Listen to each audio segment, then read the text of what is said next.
आज हम स्टार्ट करने जा रहे हैं क्लास 11th अकाउंट्स में topic advantages and limitations of accounting. सबसे पहले हम क्या करेंगे, एडवांटेजेस ऑफ अकाउंटिंग। अकाउंटिंग के क्या क्या हमें फ़ायदे होते हैं ये देखेंगे हम। नंबर 1 पे है फाइनेंशियल इंफॉर्मेशन अबाउट बिजनेस।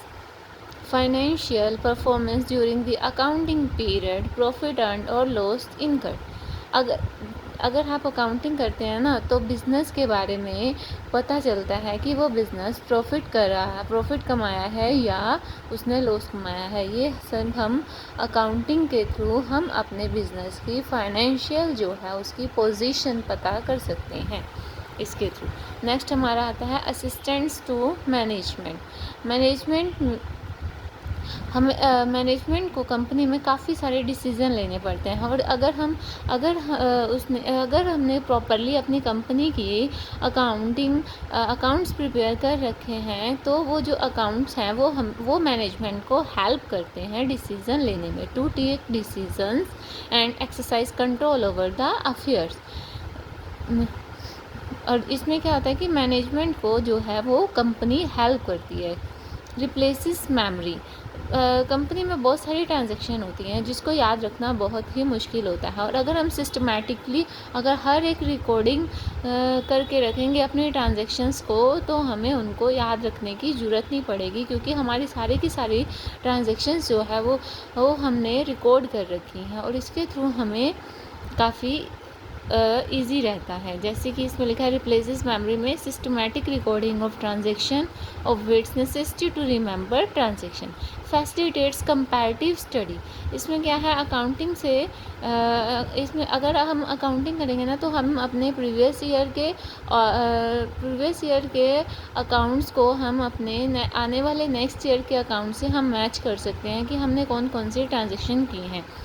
जैसे कि हमने बताया था इंट्रा फर्म और इंटरफर्म इन दोनों के थ्रू हमें पता चलता था। इसी तरह इसमें भी है, हम कंपैरिजन कर सकते हैं अपने अकाउंट्स का अपने बिज़नेस का या फिर अपने बिज़नेस का किसी दूसरी कंपनी के बिज़नेस से।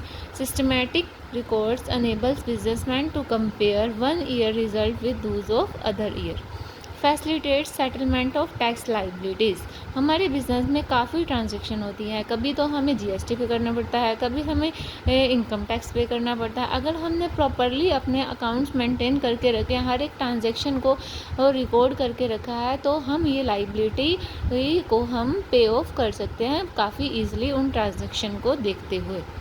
Facilitates loan granted by the banks, financial institution on the basis of growth potential and performance। Bank जो है ना, बैंक क्या करते हैं, हमें अपनी कंपनी चलाने के लिए लोन प्रोवाइड करते हैं। तो बैंक क्या करता है, हर थोड़े टाइम बाद वो अब हमारी कंपनी की फाइनेंशियल पोजीशन को देखता रहता है कि ये कंपनी प्रॉफिट बियर कर रही है या लॉस बियर कर रही है, कि वो ये हमारा जो मैंने इसे लोन प्रोवाइड किया है कि ये कंपनी मुझे मेरा लोन वापस चुका भी सकती है या नहीं, जो उसको उधारी से लिए फैसिलिटेट्स लोन। नंबर 7 है हमारा evidence in court. Systematic record of transaction is often accepted by the courts as a good evidence. अगर हम अपनी ट्रांजैक्शन की रिकॉर्डिंग सिस्टमैटिकली करके रखेंगे ना तो ये हमारे लिए काफ़ी अच्छा एक एविडेंस भी साबित होता है, ये काफ़ी अच्छा सबूत हमारे लिए बन जाता है। जैसे कि अगर हमारी कंपनी का कोई केस चल रहा है ना कोर्ट में, तो हम क्या करेंगे, हम अपनी वो सारी की सारी ट्रांजैक्शन वो कोर्ट में पेश करेंगे, जो हमारे लिए काफ़ी अच्छा एविडेंस है। Facilitates sale of business. If someone desire to sell his business, accounts maintained by him will enable the ascertainment of proper purchase price. अगर कोई चाहता है अपना बिज़नेस को सेल करना चाहता है, तो अगर उसने वो प्रॉपरली हर एक ट्रांजैक्शन को क्या मेंटेन कर रखा है तो वो उसको सेल भी कर सकता है। जैसे कि कंपनी में हमें अपने बिज़नेस में हमें प्राइस असेस करने में, उससे हमें प्राइस असेस करने में काफ़ी हेल्प मिलेगी, कितने की हमें कोई चीज़ कितने में बेचनी है और कितने में उसको हमें सेल करना है। जैसे कि assistants in the event of insolvency. Insolvency क्या होता है, इंसॉल्वेंसी होता है दिवालिया हो जाना, मतलब कि वो Systematic accounting records assist a great deal in this situation. Helpful in partnership accounts. जो पार्टनरशिप ये कंप्लीट एक चैप्टर है, ये हम +2 में पढ़ेंगे. उसमें हम देखेंगे कि कैसे हम पार्टनरशिप को सीखते हैं. At the time of admission, retirement, death, dissolution of firm, help in settlement. Helpful in decision making, taking large number of decision. इसके थ्रू अगर हम प्रॉपरली अकाउंटिंग मेंटेन करके रखते हैं तो हम डिसीज़न ले सकते हैं, जितने मर्जी लार्ज नंबर ऑफ डिसीज़न हो. इसीलिए हेल्पफुल होता है डिसीज़न मेकिंग में भी. और ये नेक्स्ट है हमारी लिमिटेशंस ऑफ अकाउंटिंग. हमारी अकाउंटिंग की कमियां क्या क्या हैं. अकाउंटिंग की कमियां हैं. नंबर 1 है accounting is not fully exact. Accounting fully exact नहीं है. नॉट फुली एग्जैक्ट है. Certain estimates are made while calculating profit loss, providing doubtful debts, useful life on and assets.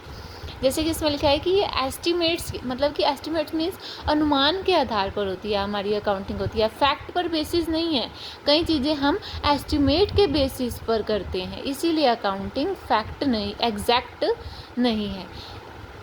जैसे कि लगा लो, जब हम मशीनरी परचेज़ करते हैं तो मशीनरी पर हम डेप्रिसिएशन लगाते हैं, तो हम वो डेप्रिसिएशन हम अपने एस्टिमेट्स के बेस पर लगाते हैं कि आगे चल के इसकी वैल्यू डेप्रिशिएट हो जाएगी. इसीलिए accounting is not fully exact. Accounting fully exact नहीं है, ये फैक्ट्स का बेसिस नहीं है. Unrealistic information. अकाउंटिंग में कुछ कॉन्सेप्ट होते हैं जैसे कि गोइंग कंसर्न कॉन्सेप्ट है. तो इसमें क्या होता है कि हम सोचते हैं कि हमारा बिजनेस गोइंग कंसर्न है. नहीं, क्योंकि हमारा हर किसी को एक ना एक दिन मरना होता है. इसीलिए इस कॉन्सेप्ट में क्या सोचते हैं कि ये गोइंग कंसर्न है, कि बिज़नेस हमारा चलता रहेगा, लेकिन ऐसा सच्चाई नहीं है. एक दिन हमें भी मरना पड़ता है, हर एक दिन किसी ना बिज़नेस को भी हमारे मरना पड़ता है. इसीलिए ये अनरियलिस्टिक मतलब अनरियल है information. Accounting statements are prepared following accounting concepts which may lead to unrealistic information. Accounting ignores the qualitative elements. Accounting जो है वो क्वालिटेटिव एलिमेंट्स को इग्नोर कर देता है. बस अकाउंटिंग में क्या करते हैं, बिजनेस ट्रांजैक्शंस और मॉनेटरी ट्रांजैक्शन को ही रिकॉर्ड करता है. ये एम्प्लॉयज़ की जो क्वालिटी होती है कि एम्प्लॉय ने कितने अच्छे से काम किया है, उसको ये इग्नोर करता है. जैसे कि इसमें लिखा है confined monetary matters only, qualitative elements like quality और skills of management and staff, public relation are ignore. जैसे कि इसमें लिखा हुआ है कि वो सिर्फ और सिर्फ मॉनेटरी मैटर्स को ही वो कन्फाइन करता है. क्वालिटिव एलिमेंट्स लाइक उसकी जो है कि किसी एम्प्लॉय की क्वालिटी होगी, उसकी स्किल हो गई, मैनेजमेंट की स्किल हो गई, स्टाफ की हो गई, ये इसको इग्नोर करता है. Accounting ignores the effect of price level changes. Accounting जो है ना, प्राइस लेवल जो चेंज होता रहता है उसको भी इग्नोर करता है. जैसे कि डॉलर का प्राइस चेंज होता रहता है, लेकिन जो अकाउंटिंग होती है ना, ये अकाउंटिंग हमारी हिस्टोरिकल बेस पे होती है. अगर हमने कोई एसेट खरीदी है, जैसे कि उसको 10,000 पे हमने खरीदा है, तो ये उसको 10,000 पे ही रिकॉर्ड करेगा. जैसे कि इसमें लिखा है prepared at historical cost, money as in value does not remain stable but accounting. Next step है हमारा अकाउंटिंग में लीड टू विंडो ड्रेसिंग.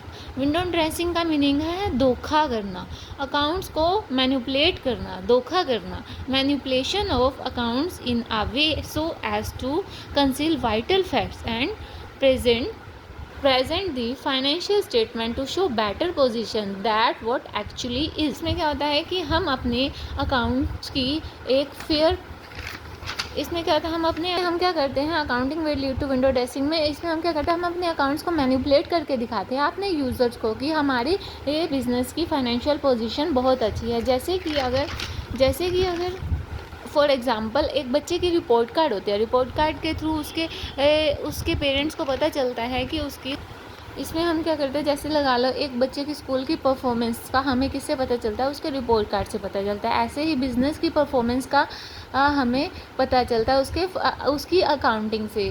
तो अगर हम उसी को ही मैनिपुलेट कर देंगे तो यूज़र्स को हमारे बिज़नेस की ट्रांजैक्शन का प्रॉपरली पता नहीं चलेगा, और ये अकाउंटिंग में लीड टू विंडो ड्रेसिंग है.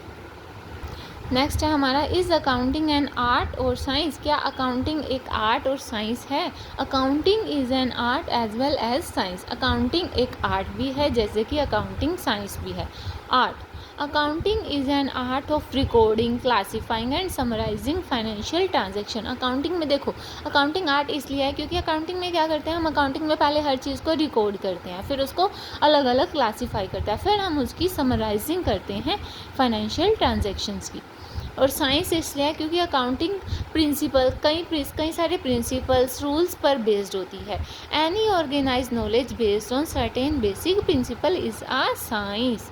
Accounting is also a science. Accounting science भी है as it is an organise knowledge based on certain basic principle. जैसे कि मैंने आपको बताया, अकाउंटिंग कई सारे प्रिंसिपल्स और रूल्स पे बेस्ड होती है।